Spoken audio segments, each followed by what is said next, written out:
Tanpa terasa saudaraku, kita sudah masuk di bagian terakhir dari seri firman Tuhan di bulan November ya. Saya pribadi, saya merasa ya saudaraku, time to love. Firman di bulan November ini, time to love. It's a reminder. Firman ini adalah pengingat. Saya percaya firman ini akan menjadi landasan untuk kita menutup tahun 2023 ini. Bahkan sementara nanti kita masuk di tahun 2024.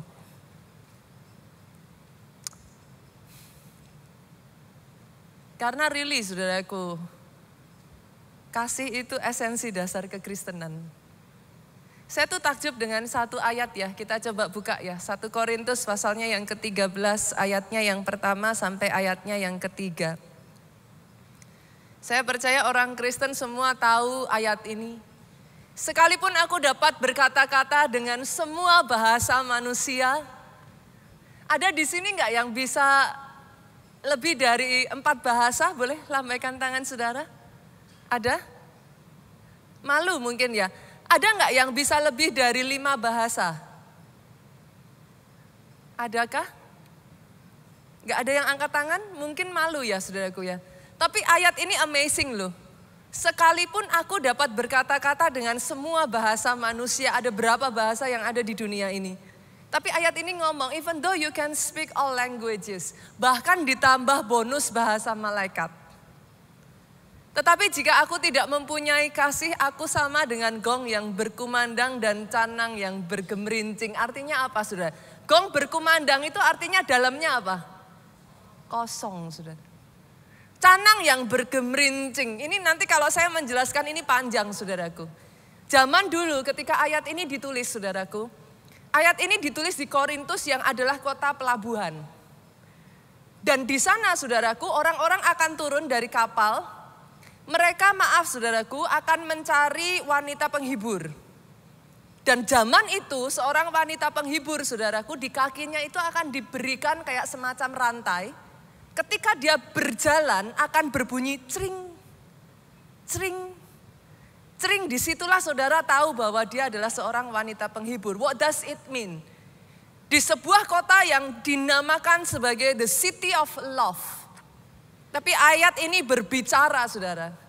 Kalau engkau tidak mempunyai kasih, engkau sama seperti rantai yang ditaruh di wanita itu yang sekalipun memberikan love, itu adalah love yang dibayar. Jadi dalam artinya saudaraku, turun yuk ayat kedua. Kita lihat dari media, boleh bantu?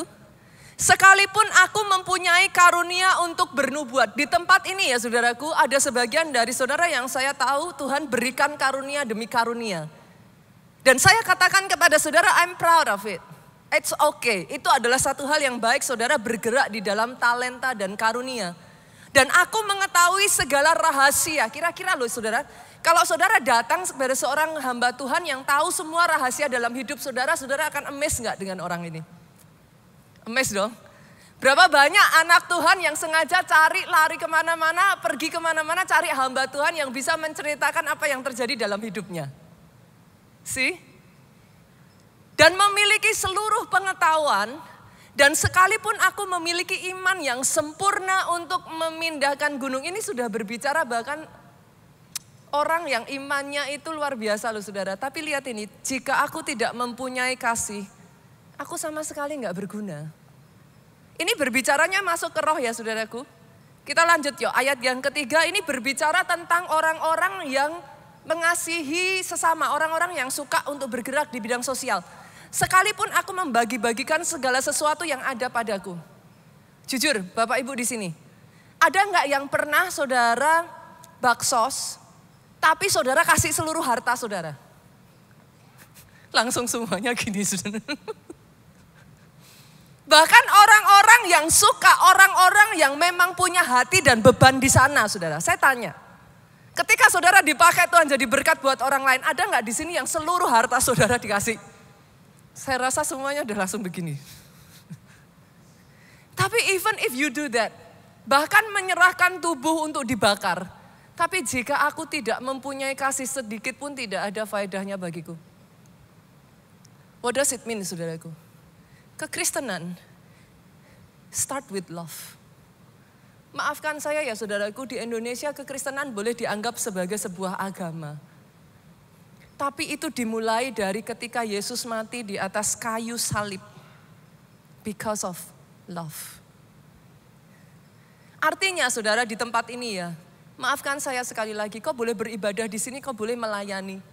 Kau boleh datang pagi-pagi, semua yang ada di sini tadi kau boleh baca semuanya. You can do exceeding, lebih daripada apa yang saudara bisa secara manusia dianggap orang lain hebat. Without love. Alkitab ngomong kosong. Gak ada gunanya. Hari ini saya berdoa ya saudara, firman ini akan membawa saudara untuk menutup tahun 2023. Bahkan memulai tahun 2024 sebagai anak-anak Tuhan yang berbeda. Kenapa saudaraku? Doa saya ya, engkau tidak datang ke tempat ini karena harus. Engkau tidak melayani karena harus. It's not because of obligation. Engkau tidak menjadi suami istri karena harus.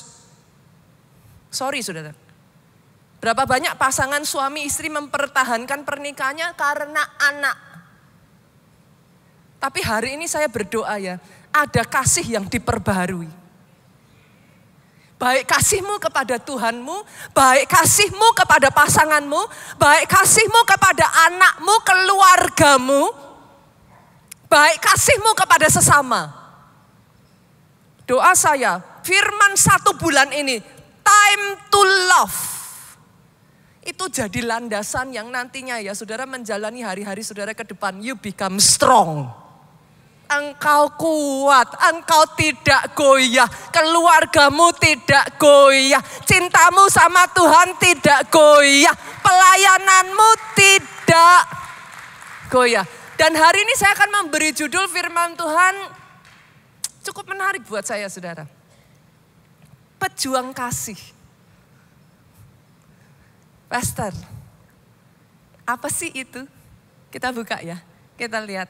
Matius pasalnya yang ke-24, ayatnya yang ke-7 sampai ayatnya yang ke-14. Berapa banyak di sini saudara kalau saudara baca ayat ini, saudara pakai handphone, boleh lambaikan handphone saudara? Oke ya, banyak yang pakai handphone. Masih adakah yang bawa Alkitab? Maybe ada ya, beberapa ya, masih. Ada yang bawa Alkitab, and I appreciate it. Sama walaupun saudara pakai handphone atau Alkitab sama aja. Boleh nggak dibuka saudaraku? Matius pasalnya yang ke-24 ayatnya yang ke-7. Oke? Kalau saudara buka ayat ini, boleh nggak saya minta saudara scroll ke atas sedikit? Apa judul perikopnya Bapak Ibu? Permulaan penderitaan. Oke. Jadi saudara sudah siap bahwa ayat yang akan kita baca ini maybe tidak akan selalu mengenakkan. Siap ya? Scroll ke bawah. Oke. Saudara akan menemukan lagi perikop berikutnya, siksaan yang berat dan Mesias palsu. Scroll lagi ke bawah.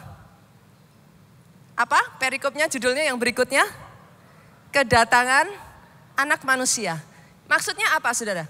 Ayat-ayat yang kita baca ini adalah ayat-ayat yang menunjukkan kepada kita seperti apa sih muridnya tanya. Kalau nanti engkau datang kedua kalinya, tandanya itu bakalan seperti apa? Karena Yesus ngomong, waktu dan masanya gak ada yang tahu. Bahkan aku gak tahu, hanya Bapa yang tahu. Tapi Yesus ngasih tanda saudara. Saya akan saya akan lompat, saya akan bacakan dari ayat yang ke-7. Boleh kita bergantian Bapak Ibu? Saudara baca ayat 8, saya bacakan ayat ke-9, kita bergantian. Sebab bangsa akan bangkit melawan bangsa. Ini tanda-tandanya saudaraku. Kerajaan melawan kerajaan. Akan ada kelaparan dan gempa bumi di berbagai tempat. Ayat 8 dengan suara keras, 2, 3.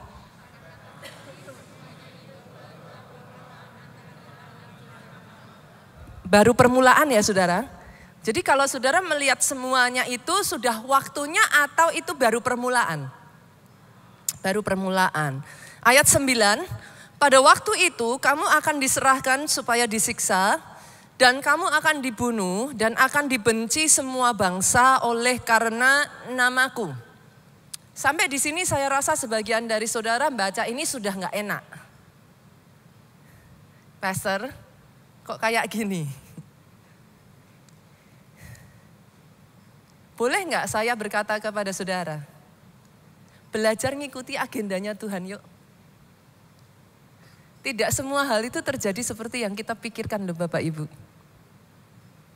Karena kalau kita belajar untuk ngerti agendanya Tuhan, kita tahu apa yang harus kita lakukan. Kita bisa mempersiapkan diri kita dengan lebih baik kalau kita tahu agendanya Tuhan. Sometimes things are not getting better, saudara. Tapi ketika saudara menghadapi itu, kita lanjutkan dulu ya. Ayat 10 ya, kita baca yuk dengan suara keras 2-3. Dan banyak orang mereka akan saling menyerahkan dan saling membenci. Banyak nabi palsu akan muncul dan menyesatkan banyak orang. Ketika saudara melihat semua tanda-tanda itu, saudara mengerti. Ayat 12, kita fokus di sini saudaraku. Dan karena makin bertambahnya kedurhakaan, maka kasih kebanyakan orang akan menjadi dingin. Wajar nggak ya kalau saya ngomong gini? Kalau dikatakan menjadi dingin pernah panas dong. Masuk akal dong. Kalau dikatakan menjadi dingin berarti tadinya pernah menyala kan? Jadi muncul pertanyaan dong Bu. Kok tadinya menyala, kok tadinya panas bisa jadi dingin? Dan ayat ini sendiri sebenarnya sudah menjawab pertanyaan saudara. Karena makin bertambahnya kedurhakaan. Jujur ya saudaraku, melalui masa pandemi kemarin ya. Berapa banyak orang yang saya jumpai saudaraku mengalami masalah demi masalah, demi masalah, demi masalah. Berapa banyak yang seolah-olah doanya nggak dijawab, unanswered prayer. Berapa banyak yang akhirnya jujur saudaraku jadi kecewa. Pastor kayaknya ke gereja sama gak ke gereja gak ada bedanya. Berapa banyak yang akhirnya imannya goyah. Dan berapa banyak yang kasihnya jadi dingin. Cek deh saudara, orang-orang yang tadinya sebelum pandemi saudara temui di gereja. Ada enggak yang saudara sudah enggak ketemu lagi? Kasihnya jadi dingin. Dan ayat ini ngomong makin bertambahnya kedurhakaan. Dalam bahasa Inggrisnya itu iniquity. Kedurhakaan itu iniquity. Iniquity itu artinya apa saudara? Kejahatan. Iniquity itu artinya apa? Banyaknya wrongdoing. Iniquity itu artinya apa? Not fair. Enggak adil, ketidakadilan. Maksudnya bagaimana Pastor? Berapa banyak di sekeliling saudara, saudara itu melihat orang-orang yang saudara kenal ngelakuin hal-hal yang enggak baik. Orang-orang yang hidupnya enggak benar. Orang-orang yang bahkan saudara ngomong ini orang jahat loh Pastor. Tapi saudara melihat nothing be done. It seems okay. Berapa banyak yang akhirnya saudara berkata, Pastor apa bedanya sih? Kita jadi orang Kristen sama nggak jadi orang Kristen? Kok rasanya mereka juga baik-baik saja? Nothing happen. Mungkin sebagian dari saudara berharap gitu kan. Kalau seseorang ngelakuin sesuatu yang salah petir menyambar dari atas jeder gitu. Lalu saudara berkata, oh yes bener ini. Saya harus hati-hati ini. Kan seringkali manusia begitu saudaraku. But apparently nothing happen. Bahkan Asaf itu ngomong hidup mereka baik-baik saja. Mereka menggemukkan perut mereka. Sedangkan kami di sini keadaan kami justru tidak baik-baik saja. Karena makin bertambahnya kedurhakaan kau melihat di kiri dan kananmu, and akhirnya saudara jadi permiskius. Saudara jadi berkata, kayaknya nggak apa-apa tuh pastor. It's okay. Kayaknya boleh tuh pastor.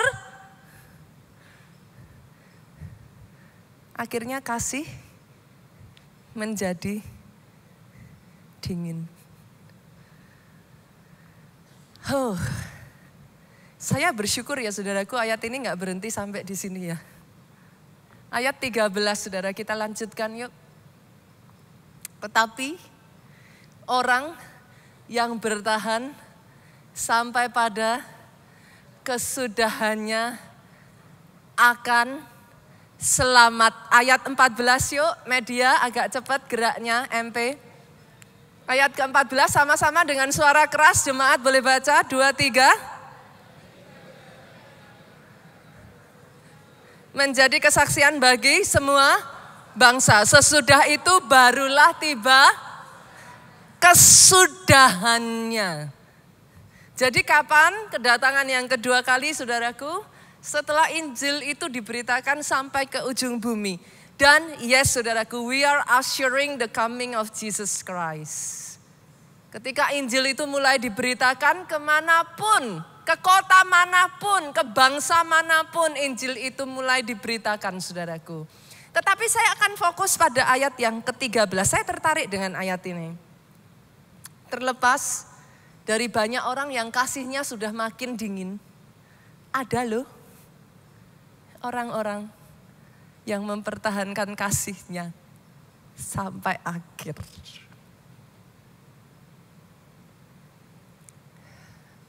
Di kota Solo saya berjumpa seorang ibu, saudaraku.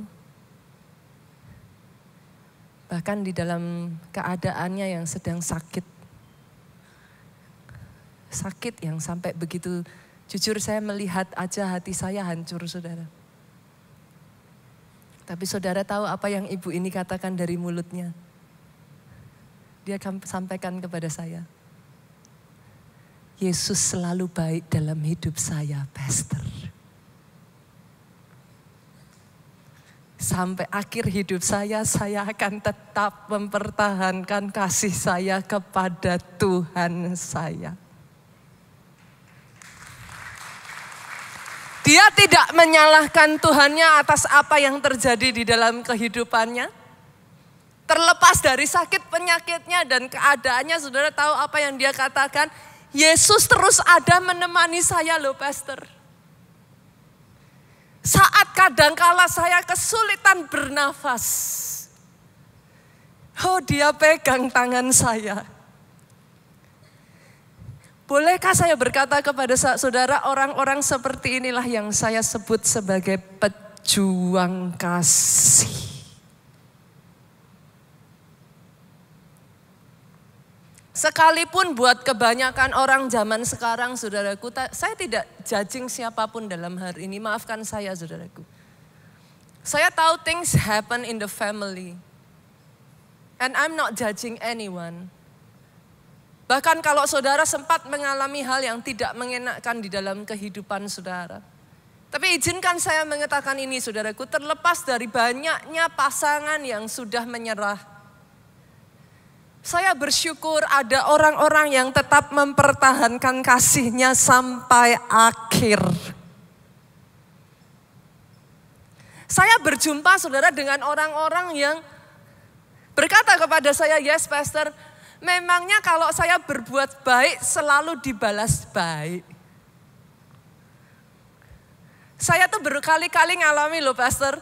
Saya bantu, saya tolong sampai saya pastikan semuanya, saya settlekan pekerjaannya, saya bantu loh pastor. Di dalam masa-masa kekurangannya saya berikan, saya sewakan tempat tinggal pastor. Saya ketemu orang-orang seperti itu dan ada di tempat ini. Tapi yang saya dapatkan saya dikhianati. Tapi orang ini masih berkata kepada saya, tenang pastor. Saya tetap akan menjadi berkat buat orang lain. Itulah yang saya sebut pejuang kasih. Saya berjumpa ya saudaraku dengan orang-orang yang bahkan ya di dalam pelayanan ngalami loh lika-liku pelayanan. Aduh pastor, jadi KKS itu kok Kayaknya nggak segampang itu. Ya ampun pastor, segitunya ya namanya pelayanan ya. Tapi saya bersyukur loh saudara, saya berjumpa dengan orang-orang yang mengatakan kepada saya, tenang pastor. Saya tetap akan melayani. Izinkan saya mengatakan ini saudaraku. Saya bangga. Saya angkat topi. Saya salut dengan para pejuang kasih yang saya mungkin tidak kenal satu persatu di tempat ini. Tetapi engkau tetap mempertahankan kasih-Mu. Tidak menjadi dingin, engkau tetap mempertahankan kasih-Mu. Menyala. Kenapa disebut pejuang kasih? Karena yes, untuk mengasihi butuh pengorbanan. Kenapa pastor disebut pejuang kasih? Karena harus ada perjuangan.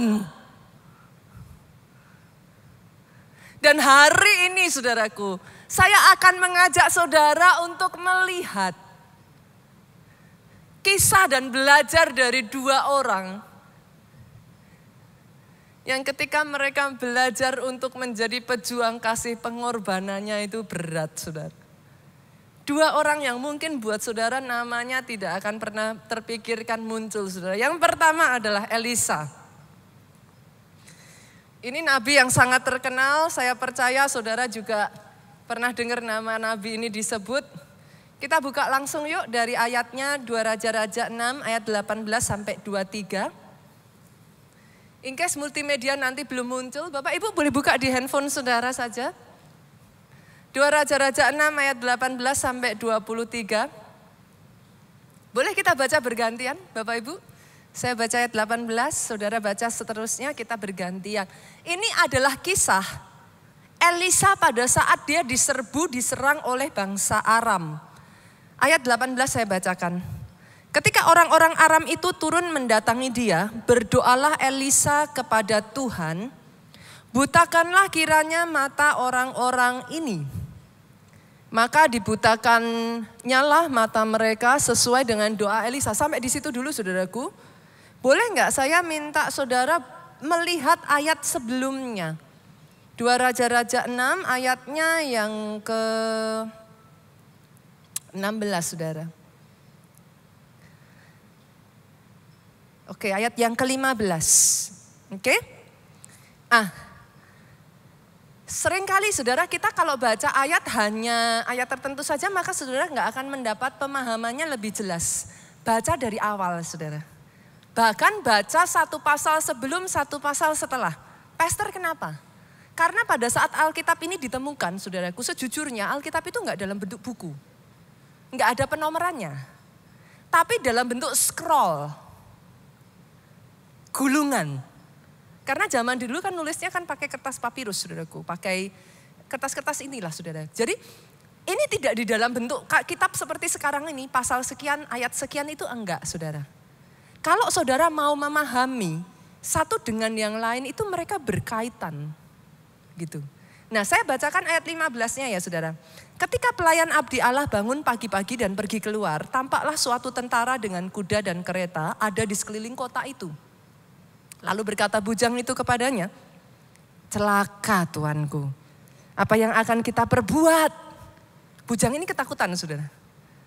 Karena Elisa dikelilingi saudaraku, dikepung oleh pasukan Aram. Yuk 16 yuk sama-sama, buka Alkitab saudara ya, boleh ya.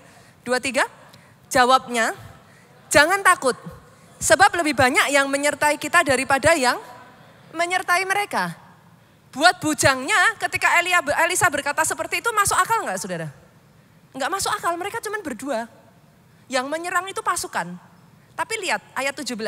Berdoalah Elisa, ya Tuhan bukalah kiranya matanya supaya ia melihat.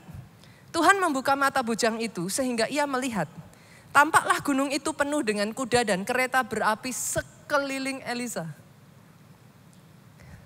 Sebelum kita lanjut, boleh saya katakan ini Bapak Ibu? Di saat engkau takut, sadari ini. Di sekelilingmu ada pahlawan-pahlawan, ada malaikat-malaikat, ada kuda berapi, ada pagar berapi yang mengelilingi engkau. Engkau tidak sendirian. Kadang yang tidak kita sadari sama seperti bujangnya Elisa. Kita pikir kita cuma sendiri. Kita pikir siapa yang bersama kita. Kita pikir kita nggak punya backing. Tapi yes, yang di dalam engkau lebih besar daripada yang di luar sana. Elisa saudara sampai di ayat yang ke-18 mendemonstrasikan kuasa Tuhan yang begitu besar. Tadi bujangnya matanya dibuka, sekarang ayat 18. Apa yang terjadi? Gantian tentara Aram, matanya ditutup.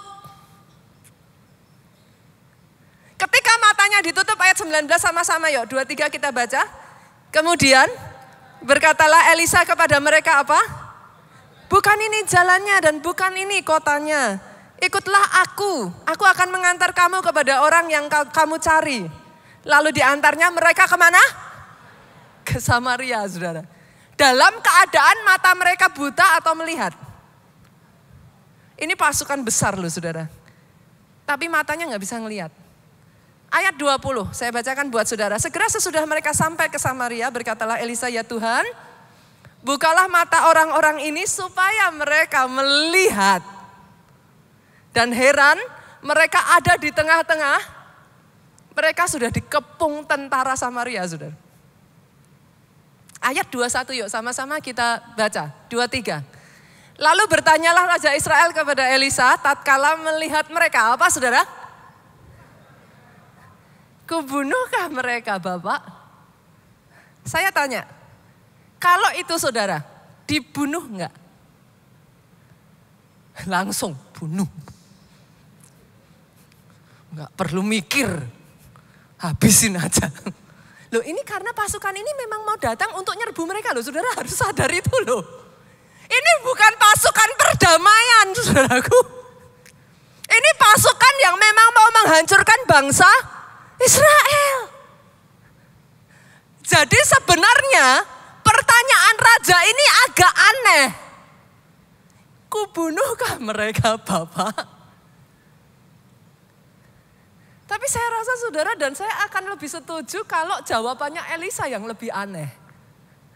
Ayat 22 yuk kita lanjutkan. Tetapi jawab Elisa apa? Bunuh. Hah? Yakin? Bunuh aja.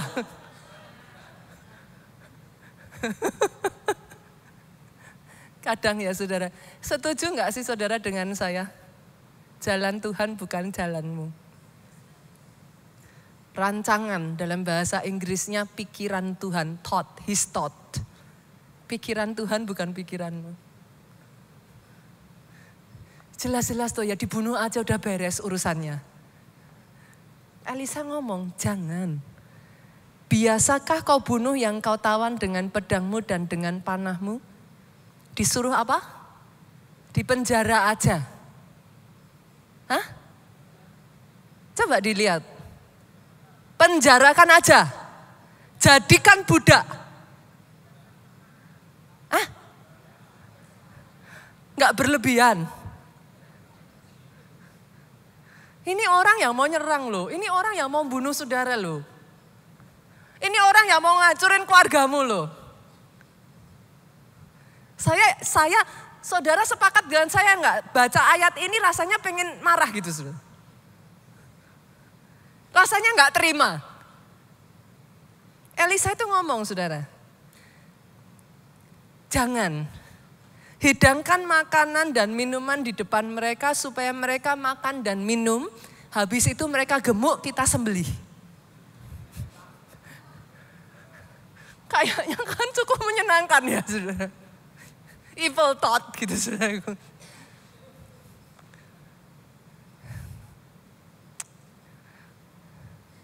Supaya mereka makan dan minum, lalu pulang kepada Tuhan mereka. Ayat 23 ini lebih nyebelin lagi, saudara. Disediakannya lah bagi mereka jamuan besar.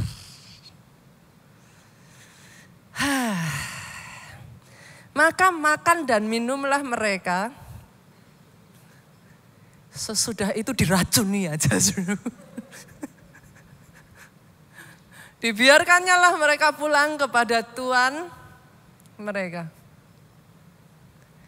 Setuju gak sih dengan saya, saudara? Jalan Tuhan bukan jalanmu. Untuk Elisa melakukan ini ya, saudara. Berapa banyak dari saudara yang pernah ngalami yang dilakukan Elisa? Kadang taat sama Tuhan itu butuh perjuangan. Kadang taat sama Tuhan, Pak, enggak masuk akal. Orang banyak akan bilang saudara bodoh. Tapi maafkan saya, saudara, itu sebabnya saya menyebut sebagai pejuang kasih. Orang-orang yang sampai akhir memegang ketetapan Tuhan. Kiri kananmu boleh berkata engkau bodoh. Kiri kananmu boleh berkata sia-sia. Tapi hari ini saya berkata kepada saudara, itulah yang namanya pejuang kasih. Doa saya hari ini di tempat ini ada orang-orang yang memilih untuk taat kepada Tuhannya sampai akhir. Sekalipun dikatakan bodoh, dikatakan sia-sia. Pastor, sekalipun makan hati, yes. Sekalipun nahan diri, yes. Tapi hari ini ya saudara, saya tuh percaya, saya nggak tahu kenapa ya saudara, saya percaya ya firman Tuhan di bulan November ini bukan satu kebetulan. Tuhan persiapkan saudara, para pelayan Tuhan di tempat ini, Tuhan siapkan jemaat di tempat ini ya. Bangkit.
Mula dengan Tuhan, api kasih-Mu menyala-nyala buat Tuhan-Mu. Kalau mau tepuk tangannya yang paling meriah buat Yesus Tuhan kita. Pick, come on. Tepuk tangannya bisa lebih dahsyat lagi buat Yesus Tuhan kita. Dibangkitkan dari tempat ini pejuang-pejuang kasih. Tapi lihat saudaraku, Tuhan gak pernah salah kok. Ayat 23 bagian B. Sejak itu tidak ada lagi gerombolan-gerombolan Aram memasuki negeri Israel.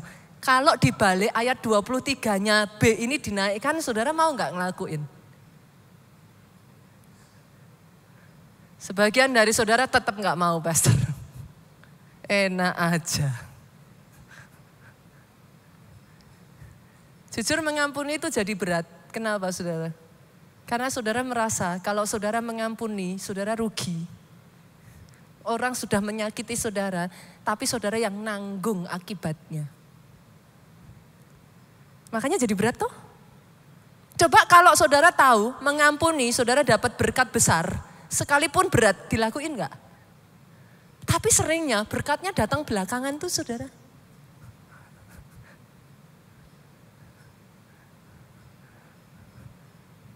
Ikut Tuhan tidak pernah salah. Taat sama Tuhan selalu mendatangkan berkat. Itu sebabnya saya berkata, orang ini adalah pejuang kasih. Saya berdoa ya saudaraku, November ini dari tempat ini dibangkitkan para pejuang kasih. Karena kadang gak gampang ketika sekelilingmu ya saudaraku tidak mendukung apa yang kau lakukan. Apa yang kau lakukan dipandang aneh, apa yang kau lakukan dipandang tidak berguna, sia-sia, bodoh. Tapi yes, bulan ini saya berdoa jadi landasan untuk seumur hidup saudara. Esensi dasar kekristenan itu kasih.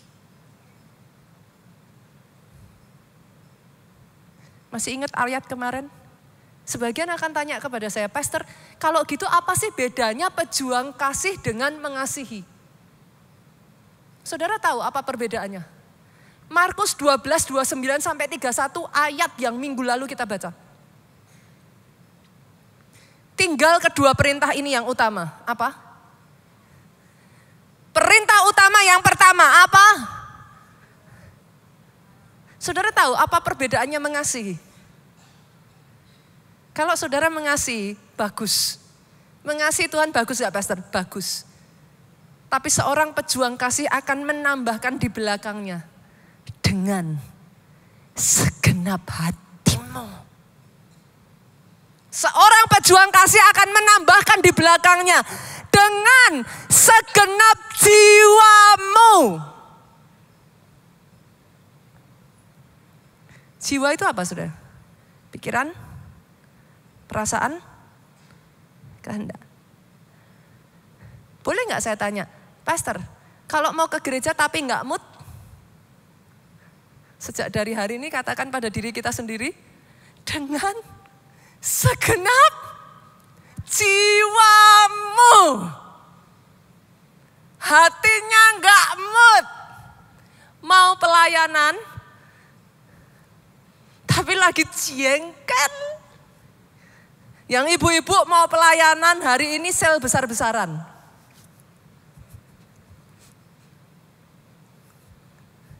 Kalau jam 10 pagi enak, Pastor saya pelayanan dulu, habis itu saya pergi. Tapi boleh enggak, kenapa ditaruh di situ dengan segenap jiwamu? Pikiran, perasaan, kehendak. Itulah perbedaan pejuang kasih. Dengan segenap akal budimu. Sadar sesadar-sadarnya sadar.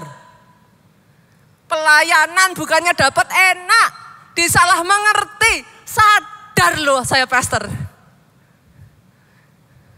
Papa saya aja gak pernah ngomongan kayak gitu bentak-bentak saya Pastor. Suami saya aja kalau ngomongan sama saya halus Pastor. Ini orang siapa ini? Berani-beraninya ngomongan sama saya. Dengan segenap kekuatan. Tapi saya udah gak kuat Pastor. Senggol kiri kanan, kita pejuang kasih. Senggol depan belakang, kita pejuang kasih. Yang sepakat aminnya yang paling keras.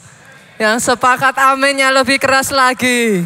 Kalau mau tepuk tangannya yang meriah balik buat Yesus Tuhan kita. Sebab kita pejuang kasih. Sekarang saudara tahu alasannya. Kenapa ayat ini ditulis begitu? Karena banyak orang bilang I love you sama Tuhan. Tapi kalau doanya nggak dijawab, bye-bye Tuhannya. Banyak orang bilang I love this church. Yes. Kalau firmannya mengenakkan. Sekalinya firmannya negur, bye-bye gereja. Loh jujur aja saudaraku.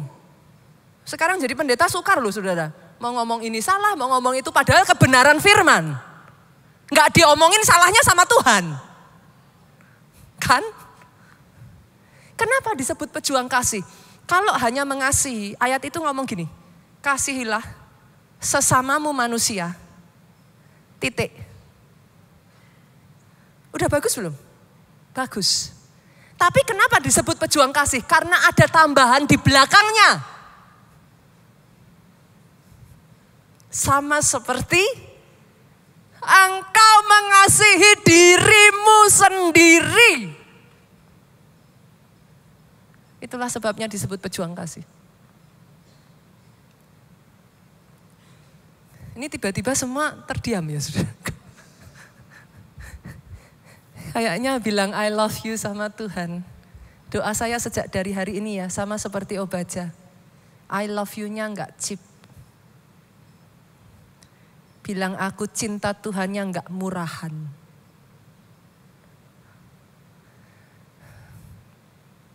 Ketika Yesus mati di atas kayu salib dia bilang I love you. Dia kedangkan tangannya dia mati buat saudara. Ketika Obaja mengatakan I love you Lord. Dia korbankan, dia resikokan nyawanya, hidupnya, keluarganya.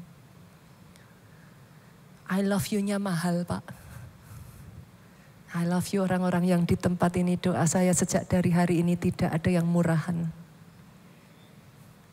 Zaman mungkin gak akan jadi lebih baik saudaraku. Apa yang saudara lihat mungkin nanti akan ada ini, akan ada itu. Dan itu semua sudah dinubuatkan di dalam Alkitab. Jangan ada lagi orang Kristen yang datang sama saya terus ngomong, kenapa Tuhan izinkan pastor? Baca Alkitabmu, jawaban saya itu saudaraku. Jahat ya. Karena sudah ada di dalam Alkitab, memang gak akan jadi lebih mudah. Hanya orang yang bertahan sampai kesudahannya akan selamat. Jadi.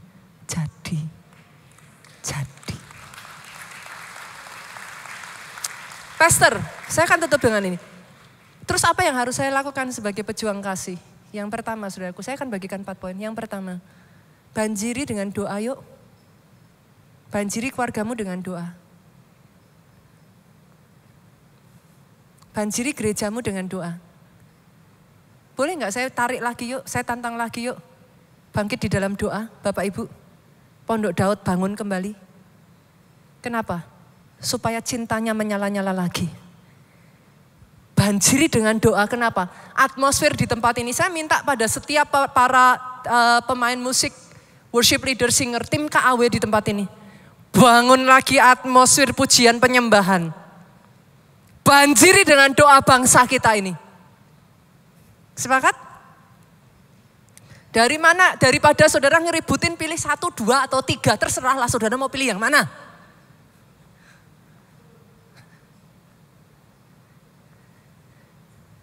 Hari-hari ini ya saudara, saya sebagai pemimpin gereja saya harus menjaga netralitas. Masing-masing saudara bisa punya pilihan yang berbeda. Tapi satu yang harus tetap sama. Jaya bangsaku, jaya negaraku. Bangsa ini gak boleh terpecah. Sepakat? Indonesia unggul harus terjadi. Pilihlah orang yang takut akan Tuhan. Saudaraku, pilihlah orang-orang yang juga ada bersama-sama mendukung agenda kerajaan Tuhan itu ditegakkan. Dan yang jelas senggol kiri kanan, jangan golput. Pastor saya bingung. Saya enggak usah milih aja lah pastor. Puyeng saya. 1, 2, 3 di mana-mana udah ribut semuanya. No. Gunakan tiket saudara untuk memilih. Dan milihnya jangan cap, cip, cup, kembang, kuncup. Kayak anak-anak zaman kecil dulu saudaraku. Enggak ada ya. Milihnya jangan ngitung bawa bunga. Yes, no, yes, no. 1, 2, 3, 1, 2. Jangan saudara. Pilih dengan hati nurani, pilih dengan kesadaran, pilih dengan bawa dalam doa. Itu sebabnya hari-hari ini banjiri saudara, banjiri. banjiri bangsa kita dengan doa. Negara kita aman, negara kita tentram, negara kita maju, negara kita unggul. Apa yang harus saya lakukan? Yang kedua, Pastor, bayar utang. Maksudnya gimana, Pastor? Ada hal-hal yang Tuhan suruh sama saudara, tapi saudara tunda-tunda. Yuk, diselesain PR-nya. Maksudnya gimana, Pastor? Kalau Tuhan suruh kau ampuni, ampuni. Ada di sini yang disuruh ngampuni ditunda-tunda? Jangan sampai Yesus datang kedua kali loh ya. Saya nggak tahu nih, ada di sini yang Tuhan suruh kok. Tuhan tuh once in a while ya saudara dalam hidup kita ya, Tuhan tuh taruh di hati kok. Jalankan ini, jalankan itu, lakukan ini.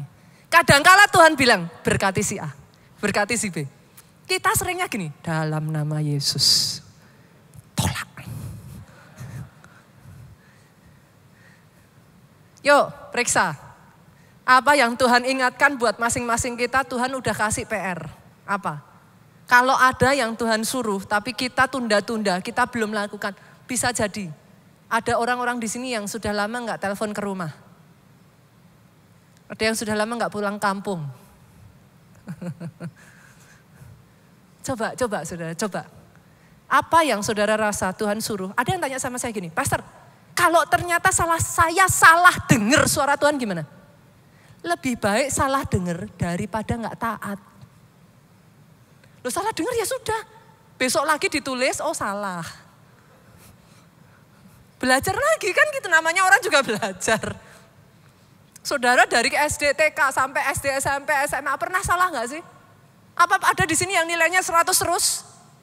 Kan pernah salah toh? Ya sudah, kalau salah gimana? Ya belajar lagi. Apa salah terus tinggal sekolahnya? Kan gak begitu. Lebih baik salah dengar daripada gak mau dengar dan gak taat. Sepakat? Yang ketiga, Pastor, apa yang harus saya lakukan? Beritakan Injil. Langsung saya tembak aja. Jujur, gak usah angkat tangan tapi nanti saya sakit hati. Saudara. Kapan terakhir saudara menceritakan tentang Yesus kepada seseorang? Pastor, tapi kan malu loh Pastor. Saya tuh kemarin baca satu kisah tentang seorang anak, saudara. Saya terharu sekali. Anak ini baru berusia 11 tahun. Satu hari papahnya adalah pendeta, saudara. Di hari hujan, anak ini biasa diajak oleh papahnya membagikan traktat. Ini sudah zaman dulu, saudara. Membagikan traktat. Anak ini akan dengan senang hati, saudara. Anak 11 tahun ini dia menemani papahnya membagikan traktat. Satu kali hari hujan. Hujan deras. Anak ini mengajak papanya, "Pah, yuk bagikan traktat." Papanya bilang, "Nak, ini hujan. Toh gak ada orang. Udahlah, nanti besok aja." Dan benar saudara, hujannya deras sekali. Tapi anak ini tetap bersikeras, "Pah, ayo bagikan traktat." Papanya karena sudah merasa, udahlah, kamu kalau mau pergi sendiri, papa tapi gak mau ikut hari ini. Oke, kata anaknya. Dikasih traktatnya sama anaknya ini pergi saudara. Sepanjang dia bisa temukan manusia, dia bagikan traktat saudara. Sampai akhirnya traktatnya tinggal satu. Dia cari kemana-mana gak lihat orang saudaraku. Dia bingung, aduh Tuhan, temuin aku pada satu orang. Dia doa saudara, Tuhan, kasih satu orang, tinggal satu traktatnya, aku gak mau pulang bawa satu lembar ini. Dan ketika anak itu berpapasan, tiba-tiba Tuhan berbicara. Ketuk pintu rumah itu. Hah? Saya gak kenal. Ketuk pintu rumah itu. Anak itu berlari saudara di tengah hujan lebat. Dia ketuk pintu rumah itu. Duk, duk, duk, duk, duk, duk, duk, duk, bukain, tolong. Duk, bukain. Lama gak terdengar suara saudara. Tapi anak ini gak menyerah. Duk, bukain. Lebih keras dia berteriak saudara. Sampai setelah sekian lamanya, turunlah seorang wanita saudaraku. Dan membuka pintu dan bertanya dengan suara yang, nada yang sudah lemes saudaraku. Dia ngomong, Ya nak, kenapa? Anak ini happy sekali saudaraku. Ada satu manusia terakhir gitu. Dia berkata, ibu, dengan mata berbinar-binar karena itu terakhir, traktat terakhirnya saudara. Ibu, saya cuman pengen ngomong, Yesus sangat mengasihi ibu. Ibu adalah orang terakhir yang menerima traktat saya. Ibu, ayo datang ke gereja. Hari Minggu besok. Ibu ikut. Tuhan mengasihi ibu. Tuhan berkati. Ibu ini tutup pintunya, anak ini pulang saudaraku. Keesokan hari Minggunya saudara. Bapak pendetanya naik di atas mimbar dan dia menanyakan. Adakah yang mau bersaksi? Seorang wanita yang sudah tua maju ke depan mimbar dan menceritakan. Ternyata dia adalah ibu yang rumahnya diketuk oleh anak Pak Pendeta, saudaraku. Pada saat anak itu mengetuk pintu rumah ibu ini sudah ada di kamar atasnya dengan tali yang tergantung. Dia naik ke atas kursinya. Dia sudah merasa hidupnya tidak berguna, hidupnya sepi, saudaraku. Baru saja dia naik ke atas kursi, saudara. Baru saja dia hendak akan menggantungkan kepalanya. Dia dengar suara ketukan keras di bawah. Dia pegang tali itu. Dia berpikir, sebentar juga akan hilang. Dia tunggu, saudara. Tapi ketukannya makin keras. Dia berpikir, sebentar juga akan hilang. Tapi ternyata saudaraku, ketukannya makin keras. Dia taruh tali itu. Dia turun ke bawah.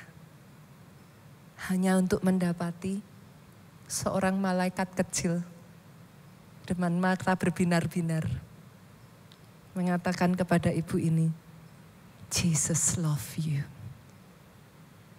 Ibu itu berdiri di atas mimbar dan bersaksi, saya ada hari ini karena ada seorang malaikat kecil yang diutus Tuhan untuk saya. Malaikat itu bisa jadi adalah saudara.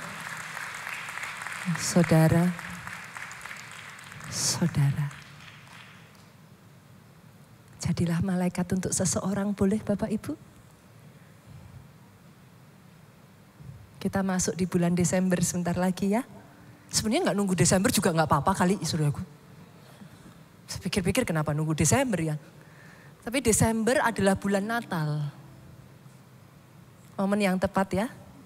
Bagikan tentang Yesus kepada seseorang. Dan yang terakhir, senggol kiri kanan, ayo melayani. In case firman yang diberitakan ini belum menyenggol saudara, saya tabrak aja. Ayo melayani. Multimedia boleh disiapkan videonya. Sebagian dari saudara berkata, Pastor, bukankah melayani gak harus di gereja? Setuju? Bukankah saya bisa melayani di rumah saya? Oh harus. Bukankah saya juga harus melayani di luar? Bagus. Gereja kita minggu lalu saudaraku baru saja kita mengadakan baksos di daerah Tangerang saudaraku. Boleh nggak ya videonya dimunculkan? Adakah? Oh ada.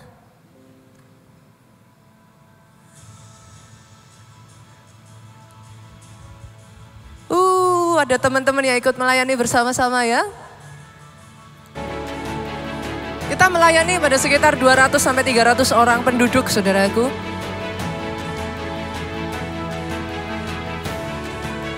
Dokter-dokter, saya salut dengan para dokter yang dalam kesibukan mereka menyediakan waktu. Karena buat masyarakat saudaraku, khususnya dokter gigi itu sangat mahal sekali. Ya, sehingga mereka ada di sana untuk membantu. Anak-anak, saudara, bahkan orang dewasa, mereka mendapatkan bingkisan dari gereja kita.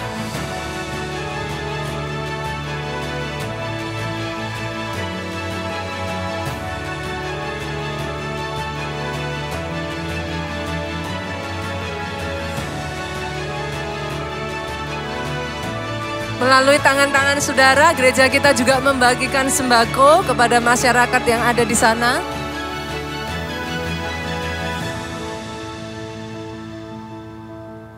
Boleh kita kasih tepuk tangan? Dan yang membuat saya bersuka cita, saudaraku, ternyata gereja kita juga membangunkan toilet umum, WC umum di sana, saudaraku. Jadi ketika saya kemarin mengunjungi, saya ditunjukkan WC umum yang sudah cantik, bersih, bagus. Ternyata itu dibangun dari setiap saudara di tempat ini. Yes, pastor saya harus melayani di keluarga saya, setuju. Saya melayani di masyarakat luar, setuju. Tapi apa salahnya melayani juga di gereja, saudaraku? Yang setuju aminnya yang paling keras. Nanti daripada tahu dapurnya, enggak apa-apa. Tahu dapurnya biar bersih-bersih sekalian, saudara. Sepakat katakan amin yang paling keras. Nanti kalau saya luka gimana? Diobati. Itulah pejuang kasih. Luka. Tahu bahwa di gereja bisa terluka. Ribet pastor, pelayanan di gereja. Tapi doa saya, hati yang seperti itu ada di dalam hidupmu. Saya suka sekali dengan lagu ini, saudara. Ku kagumi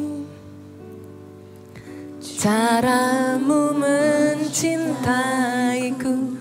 Kau ada di setiap proses hidupku. Di titik terendahku kau hadir untuk mengangkatku.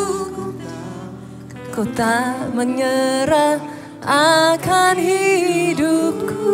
Belum pernah dengar lagu ini ya, sama-sama kita katakan. Ku kagumi caramu mencintaiku.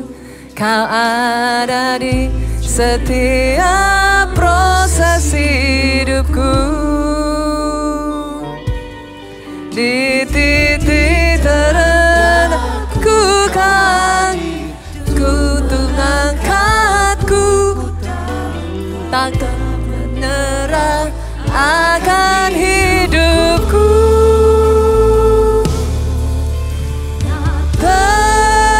Terbatas kuasamu, tak terduga caramu.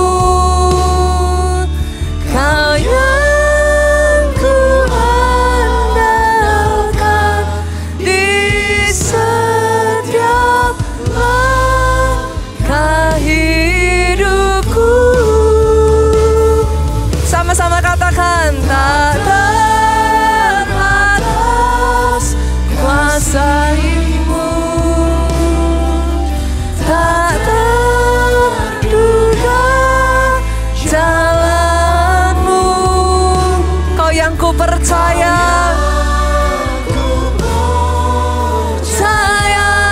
di segala musim hidupku. Jemaat Tuhan boleh bangkit berdiri sama-sama. Bulan Oktober ini boleh berakhir, saudaraku, dan kita akan berganti ke seri firman yang baru di Desember nanti. Tapi bolehkah saya minta saudara simpan firman selama November ini di dalam hatimu. Jangan pernah lupakan esensi kekristenan adalah kasih. Kau boleh bisa berbahasa semua bahasa manusia, kau boleh bisa berbahasa malaikat sekalipun. Kau bisa punya talenta, karunia, kau punya semua pengetahuan. Kau bahkan menyerahkan dirimu untuk dibakar, sia-sia semuanya tanpa kasih. Bukan orang yang berseru Tuhan, Tuhan yang akan masuk ke dalam kerajaan surga. Tapi orang yang mentaati perintahnya. Perintahnya jadi gak berat kalau ada kasih. Sepakat Bapak Ibu? Boleh? Boleh tangan-tangan terangkat ke atas. Katakan. Tak terbatas kuasa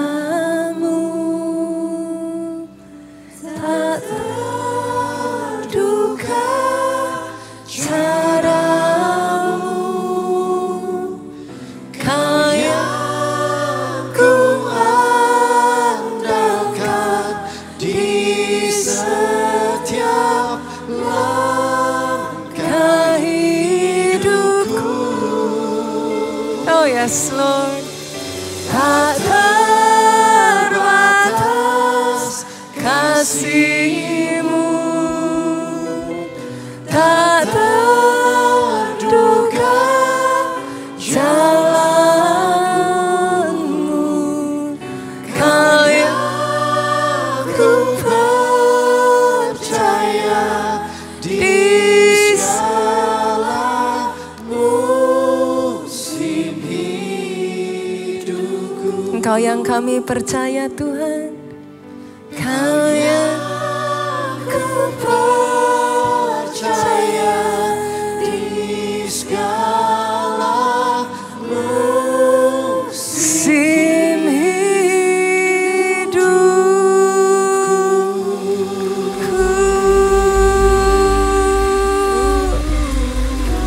Firman-Mu selesai sampai di sini, tapi Kau terus bekerja dan berbicara buat setiap kami. Nyalakan kembali api yang sudah hampir padam. Bangkitkan kembali Tuhan kasih mula-mula kami. Kami beribadah, kami melakukan apa yang kami lakukan karena kami tahu kami adalah pejuang-pejuang kasih.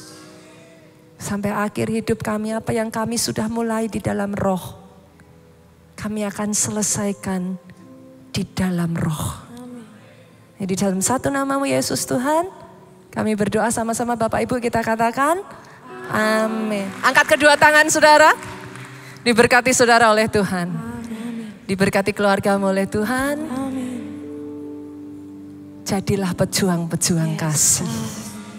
Sehat tubuhmu, baik jiwamu, kuat rohmu, panjang umurmu memberitakan semua kebaikan yang daripada Tuhan. Pulang dari tempat ini saudaraku bawa sukacita, damai sejahtera Allah Bapa, cinta kasih Yesus Kristus, persekutuan dengan Roh Kudusnya sekarang sampai selama-lamanya. Yang diurapi diberkati katakan dengan suara yang paling keras. Amin.